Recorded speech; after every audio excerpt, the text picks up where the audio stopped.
possible.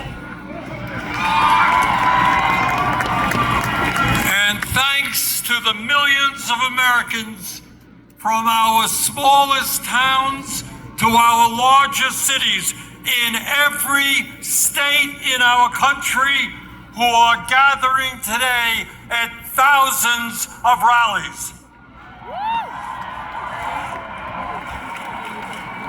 It is absolutely appropriate that we hold a major No Kings rally right here in the St. Paul, Minneapolis area.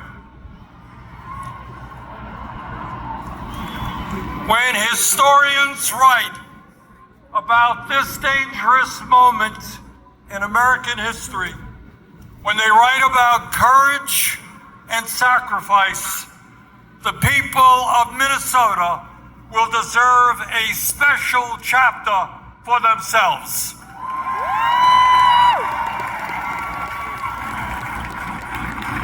In the face of unprecedented occupation of this city by ICE, Trump's domestic army, this community stood up and with extraordinary solidarity fought back and won. Minnesota showed the American people, and in fact the world, what democracy is about, what grassroots activism is about, and what standing up for the American ideals of freedom and justice is about. And I want to thank my colleagues, Amy Klobuchar and Tina Smith, for their leadership in the Senate on this issue. And today, we remember and honor two brave Americans, Renee Good and Alex Preddy, who lost their lives in the struggle. And we promise their families and their friends that these two heroes will not have died in vain.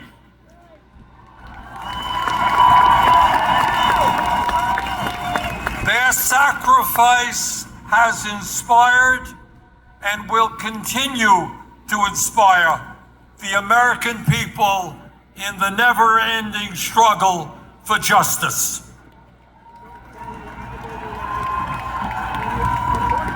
As all of you know, we are living in an unprecedented and dangerous moment in American history.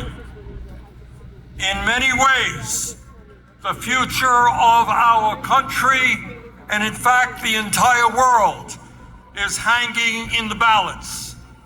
And the actions that we take now will determine what the future looks like. The choices that we face are clear.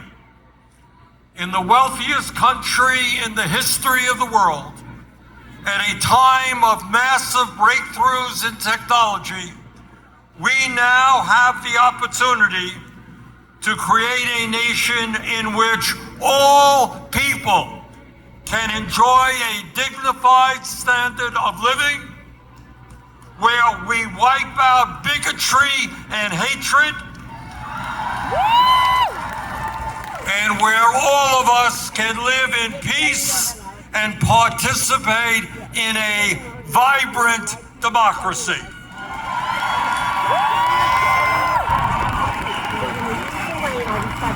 Where the foundation of our nation is built on love, compassion, human solidarity, and an understanding.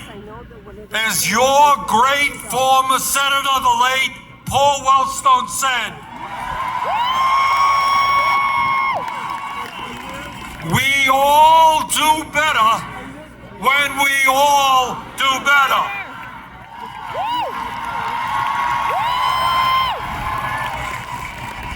And that is one vision for the future, a vision that, in my view, the vast majority of the American people share. But there is another vision out there as well, a darker vision. It is a vision which says that we must give up on democracy, that we are too stupid and inept to govern ourselves, and that we must put more and more power into the hands of one man. It is a vision that says we should accept an economy in which a handful of oligarchs have unbelievable wealth, while the vast majority of our people struggle to put food on the table.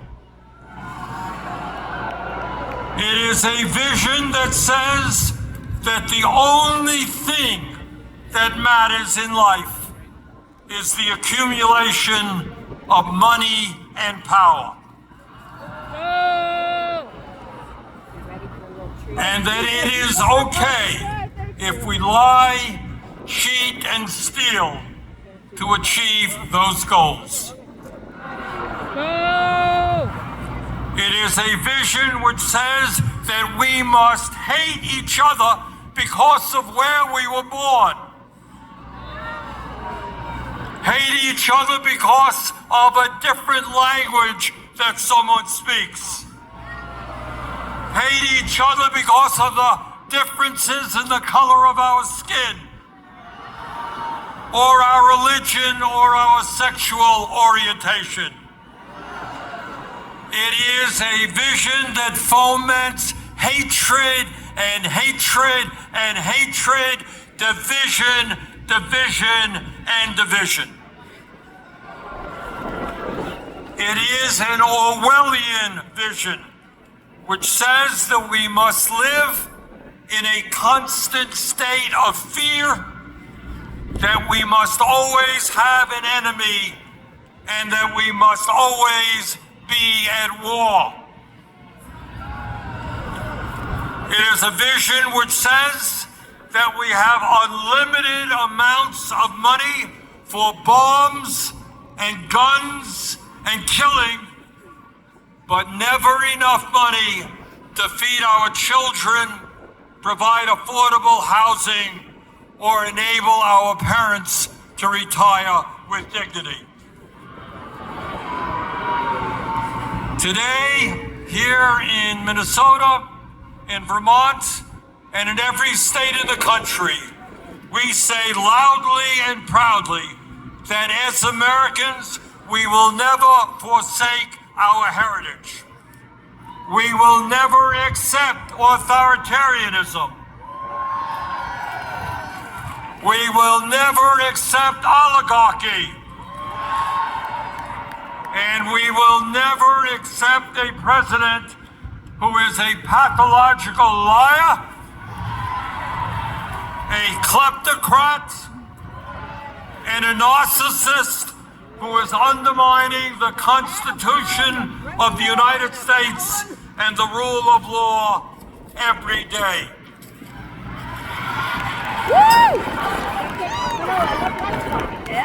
We will never accept government policy that gives massive tax breaks to billionaires, throws 15 million Americans off the health care they have, breaks unions, denies women the right to control their own bodies, and is pushing the planet closer and closer to a climate crisis. In the last year, I must confess, I've been thinking a lot about American history, about the men and women in 1776 who, with unbelievable courage, announced to the world that they would no longer be ruled by the King of England, who had absolute power over their lives. These patriots demanded freedom, and they fought a bloody revolutionary war against the most powerful military in the world to achieve that freedom. And they won.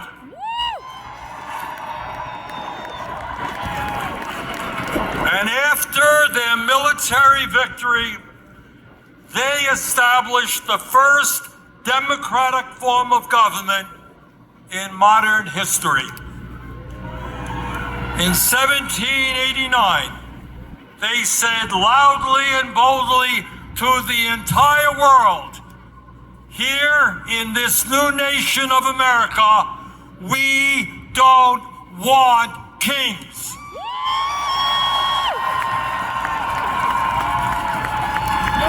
And let us never forget the extraordinary and powerful words they left to us. Quote, "We hold these truths to be self-evident, that all men are created equal and they are endowed by their Creator with certain unalienable rights, that among these are life, liberty, and the pursuit of happiness."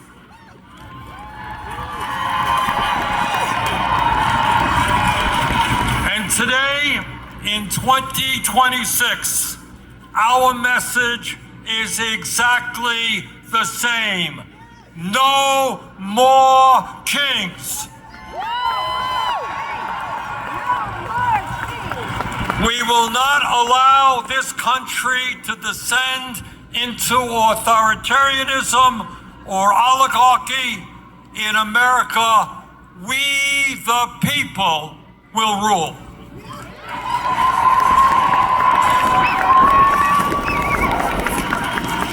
But let us be clear, this moment is not just about one man's greed, one man's corruption, or one man's contempt for our Constitution.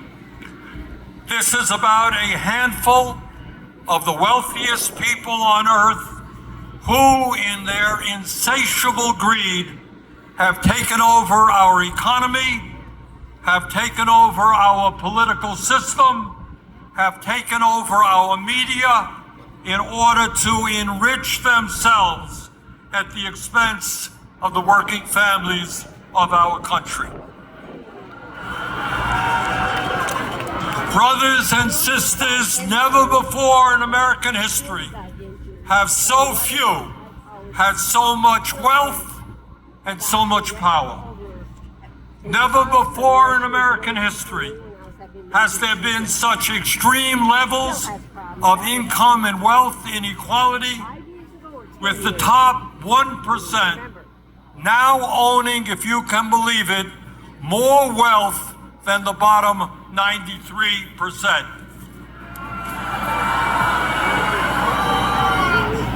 Never before in American history had we seen the super rich expand their wealth so rapidly. Last year alone, after receiving the largest tax break in history, 938 billionaires in America, fewer than 1,000 people, became $1.5 trillion richer.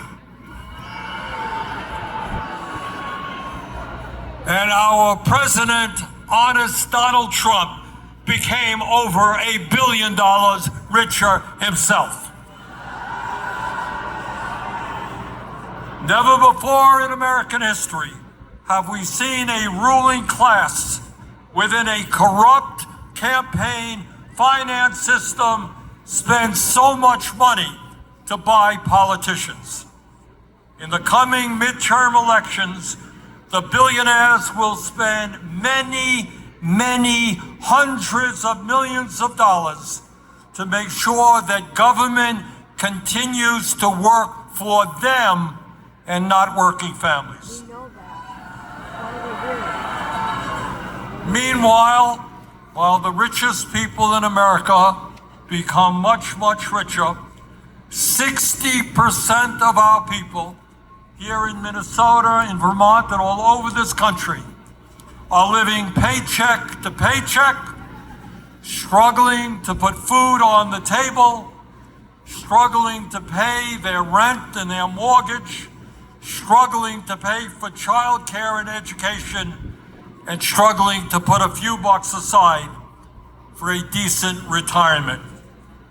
In America today, tens of thousands of our people die every year unnecessarily because they cannot afford to go to a doctor. And unless we change how our economy works, our younger generation, our kids, for the first time in modern history, will have a lower standard of living than their parents. So today, we not only say no to Trump's authoritarianism, we say no to Mr. Musk, no to Mr. Bezos and Mr. Zuckerberg and Mr. Ellison and all the other multi-billionaires. You cannot have it all. We will create an economy that works for all Americans, not just the 1%.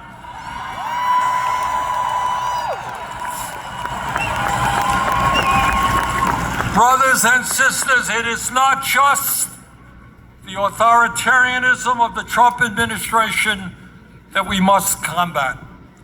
It is not just the oligarchs and their insatiable greed that we must combat.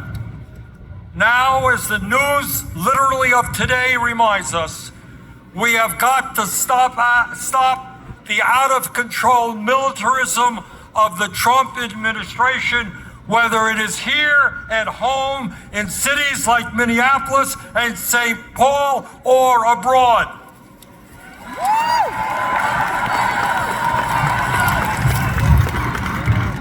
Let us be honest. The American people were lied to about the war in Vietnam. We were lied to about the war in Iraq. And we are being lied to today about the war in Iran. This war must end immediately. In the last election, Donald Trump pointed out correctly the huge amounts of money that had been wasted in wars that should have been spent rebuilding America. He campaigned as a peace candidate, and he promised no more forever wars. He lied. 1 month ago, Trump and his partner, Israeli Prime Minister Benjamin Netanyahu, started a war with Iran. This war is unconstitutional. Trump did not seek or receive authorization from Congress. This war is a violation of international law. One sovereign nation cannot simply go about attacking another sovereign nation for any reason it chooses.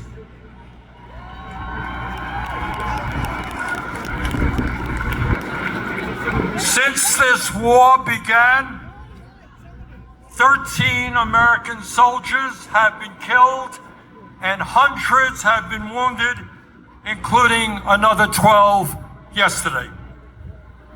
In Iran, nearly 2,000 civilians have been killed and many more wounded, and 498 schools have been bombed by American and Israeli missiles. In Lebanon, more than 1,000 people are dead, and more than 1 million Lebanese people, 15% of their population, have been displaced from their homes. In Israel, 20 people have been killed and over 5,000 wounded. In the West Bank, Israeli vigilantes are burning down homes and killing Palestinians. At a time when gas prices are soaring, when many Americans cannot afford the basic necessities of life, it is estimated that this war has already cost $1 trillion.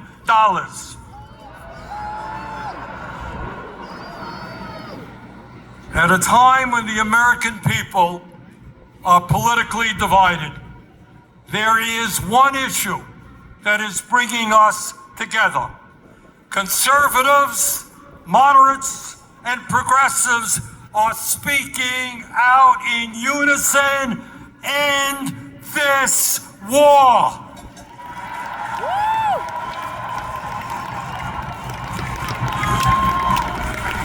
And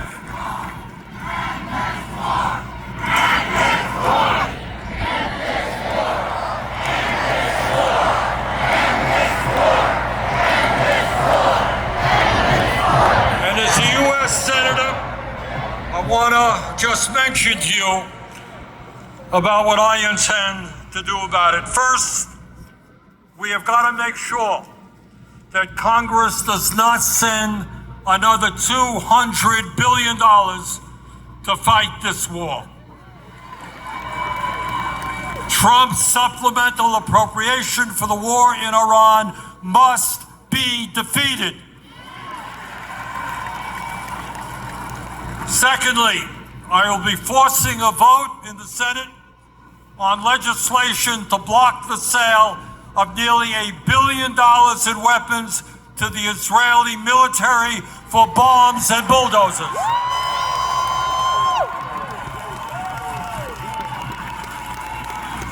A nation, a government that has committed genocide in Gaza does not need more military support from American taxpayers.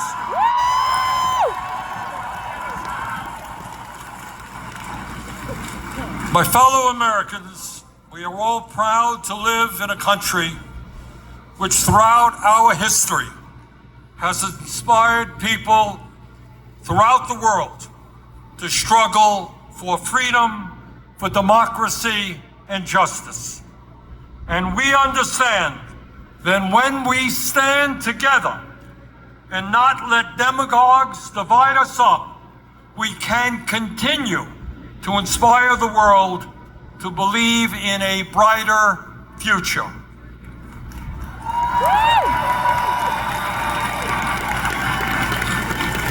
Yes, we can create a vibrant democracy by ending Citizens United and not allow billionaires to buy elections.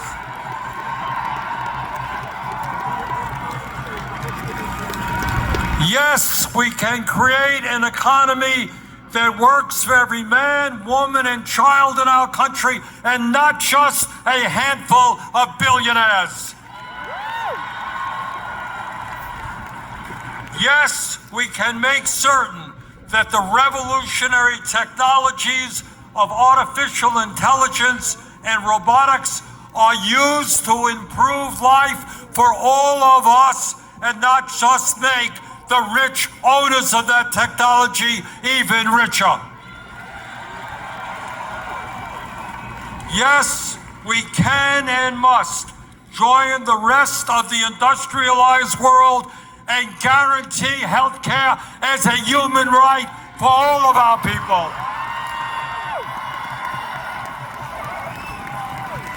Yes, instead of spending $1 trillion a year on the military, we can wipe out homelessness and build millions of units of low-income and affordable housing.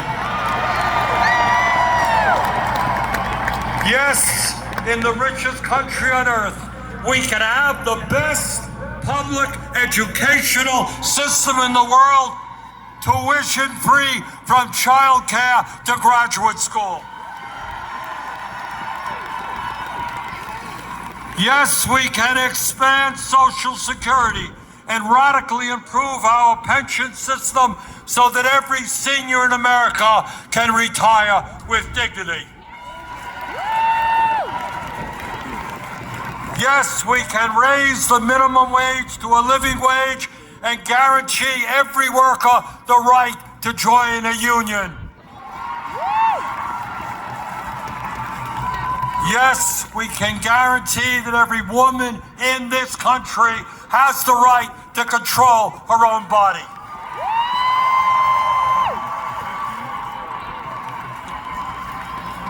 And yes, when billionaires are paying an effective tax rate lower than a truck driver or a nurse, we can and must make certain that the top 1% and large profitable corporations start paying their fair share of taxes.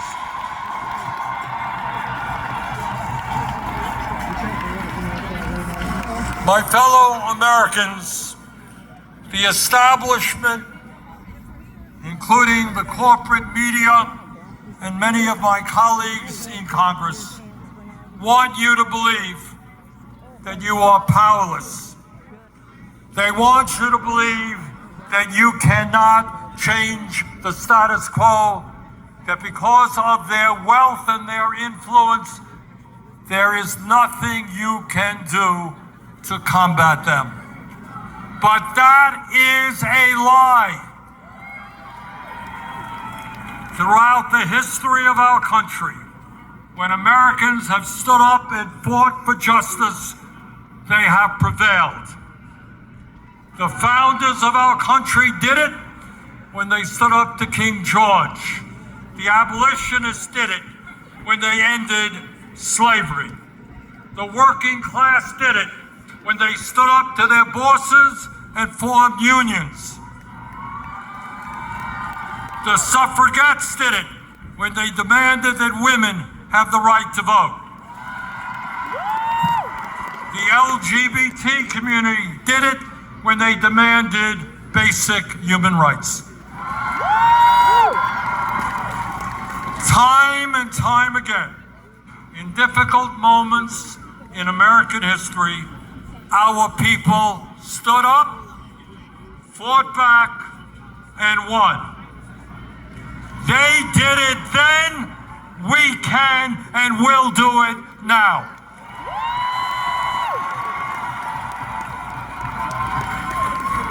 Today, March 28th, 2026, millions of Americans are out on the street demanding freedom, democracy, and justice. But we must make certain today is not the end of our struggle, it is the beginning. Together, when we stand united, we can and will create the kind of nation that you and I know that we can become. Thank you all very much.